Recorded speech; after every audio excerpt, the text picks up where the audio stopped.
Let's take a nice deep breath together.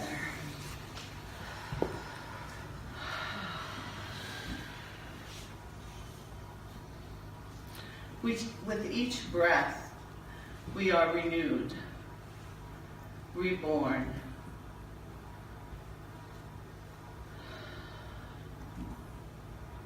What does unity think Easter really means? In Turner, in The Hope and Glory, says, the crucifixion symbolizes the crossing out of all that belongs to the mortal consciousness, in order that we may be made ready for the coming forth of the Christ self. When I surrender my human will or my mortal consciousness, I am reborn. When I surrender my thoughts, my ideas, I am rejuvenated. And when I allow the spirit that is within me to come forward, I am renewed through the Christ consciousness. When Jackie Woodside came to speak at our Unity Conference, the thing that she said that struck me the most was that we all have the same purpose. I don't know about you, but I've been looking for my purpose my whole life. And I've sat with hundreds and hundreds of people whose burning question is, what is my purpose? Jackie Woodside said, we have the same purpose. And that is to grow into our God self. I was so happy and relieved and excited. I was like, yay! Okay, now I know. We were given this opportunity over and over in our lifetimes to keep growing into the truth of who we are. When Susan asked me to speak, she told me the theme for the month was I am blessed. So I got busy in my head thinking about all the great things and how being blessed is a perception and perspective, and we can be blessed in any circumstance. And I was on a real roller coaster with that. And then I sent my outline to Katie, and Katie said, well, are you going to mention Easter? It is Easter Sunday. And I thought, oh. So my ego self was hanging on pretty tight to all that I had already envisioned was going to be said and done. And as I breathed, I was trying to breathe in the Christ consciousness and say, okay, let's switch this around.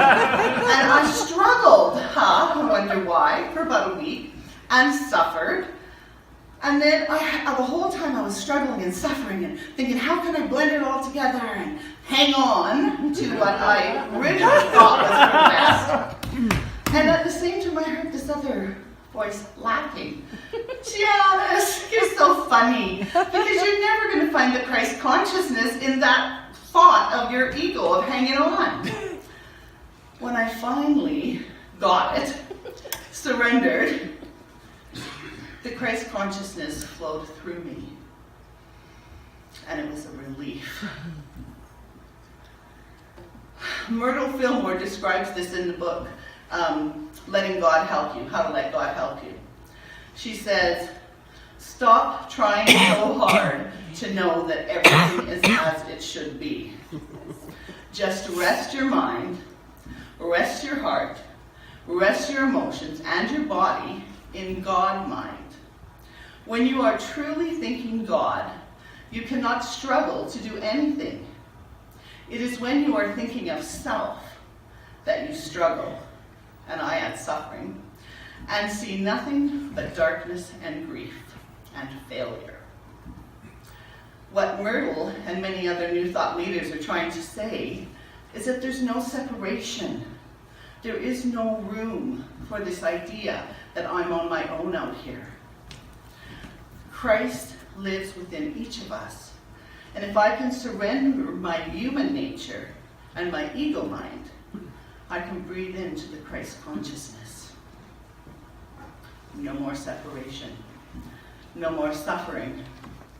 reborn to the truth of who I am. Jesus came to teach us about this. He says in John 10 that as he is one with the Father, we are one with him. The Course in Miracles says that all of our suffering stems from the idea that we are separate somehow from this divine power. And it really stems from our belief that we're separate from God. Whenever I project that outside of myself, saying, he rejected me, she betrayed me, he abandoned me, I'm really talking about myself abandoning the truth of my divine nature. One time I had a call from a prospective client, and they asked me, it's a strange question, they said, do you bring God into your counseling room? And I thought about that, kind of wondering what can I say? And eventually I just said, I'm really not sure how I would leave that out, because that is a part of who I am. The great poet Rumi said, I searched for God and found only myself. I searched for myself and found only God. And as I look back over my life, I see how this consciousness in me has been trying to teach me and trying to get my attention. From the time I was a child, I was raised in an alcoholic, crazy family. And my father, he was such a good teacher about separation. He, I would say, is like Archie Bunker, for those of you who are old enough to identify, 100 times magnified. And if I turned the TV on to my favorite show, which at the time, when I was 7, 8, 9, was Julia. If you remember, in the 60s, she was black. Her son was black. She was a single mom. It was sort of revolutionary for the time. My father would force me to turn the TV off with a lot of language that I can't repeat in church. I didn't understand that. I loved her. And as a child, I was so confused. And I would watch him stand on the street and yell at Native people, saying horrible things. And this added to my confusion. And what began to grow in me was this idea, why does he think we're so different? Eventually, by 8 or 9, I was giving speeches, I used to do this, at school, at church, wherever they would let me. And my topic was always the same. My pet peeve, prejudice.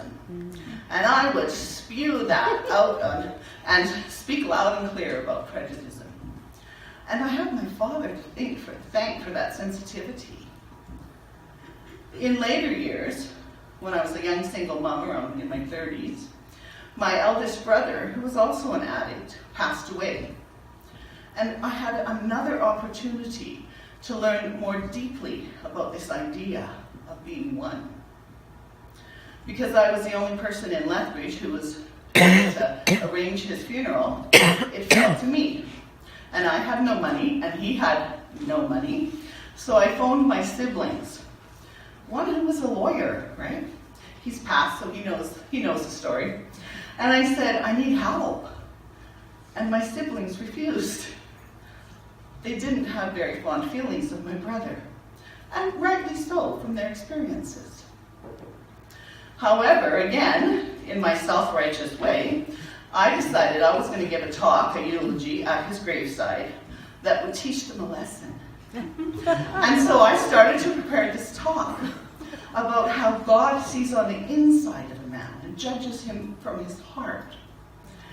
And I was going to remind them of the kind things that my brother had done for them.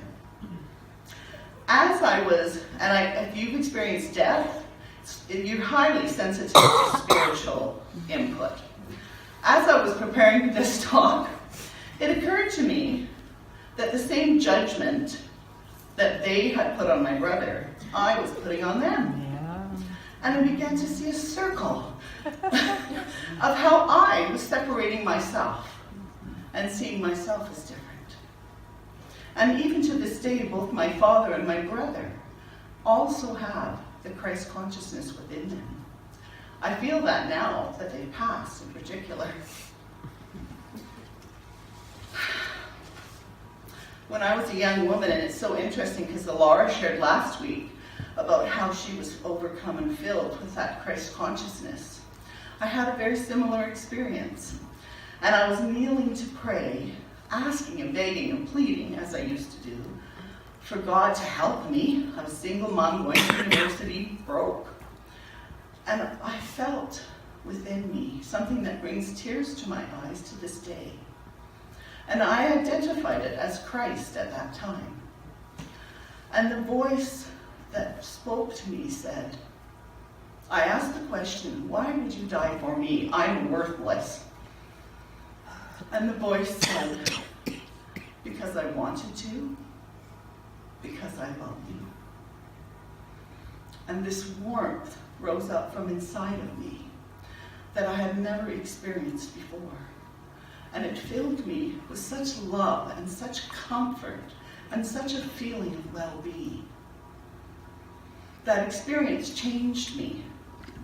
And as I began to go to some 12-step programs, I had a further opportunity to learn about oneness. And actually, I learned more there than I ever had in my church. Because the program is based on spiritual principles. Namely, you of your own self-will just keep spinning around in circles. But once you surrender that will to the higher power within you, your life will begin to unfold in ways you can't imagine. Edgar Casey said, "For ye are a corpuscle in the body of God, thus a co-creator in him, in what you think and in what you do." And here at Unity, our second of our 5 principles says, since humans are made in the image of God, they have a spark of divinity within them, and therefore are inherently good also. Our essence is of God, therefore we are inherently good. This God essence was fully expressed in Jesus the Christ. Before I moved to Calgary, my daughter, husband, and I traveled here to hear Greg Braden, who's one of the founders of the Heart Math Institute. As he had us breathing into our heart space all day, looking there for greater intelligence than our own, I began to identify that place as my God self. And later, when I took a class from Pat on metaphysics, she taught us that Christ consciousness dwells in the body behind the breastbone, right there at the center of our hearts. So all of us feel separate. All of us feel disconnected. And you know what's the funny thing about it? We all think we're the only one. And I have had that experience. People will tell me in my office, I feel different than everybody else, as if that's the first time I'd heard that. And I just smile, because I hear that from every person that sits in my chair across from me. I too have felt this. It stems from, as the Course in Miracles said, my belief that I'm separate from God. And then it spreads out. I disconnect from myself. And then I disconnect from those around me. Ways that I have found helpful to reconnect or stay connected are breathing. There's so much power in a breath. We are reborn when we breathe. And when we breathe consciously into that heart space, we can just remember who we really are. Music, as we witness every Sunday here, and I'm so grateful today for the music, was just perfect. And I know that that came to Vivian as she breathed into her Christ Center. And I have to mention prayer, of course. When I have the honor of sitting with any one of you and holding hands and joining hearts, the Christ consciousness flows through us, and we are all one. We are well connected. and meditation. As Katie said, this whole church was founded on Myrtle and Charles Fillmore's belief in prayer and meditation. As we do these things, we will become more connected to the truth of who we are, and we will grow deeper and deeper into ourselves.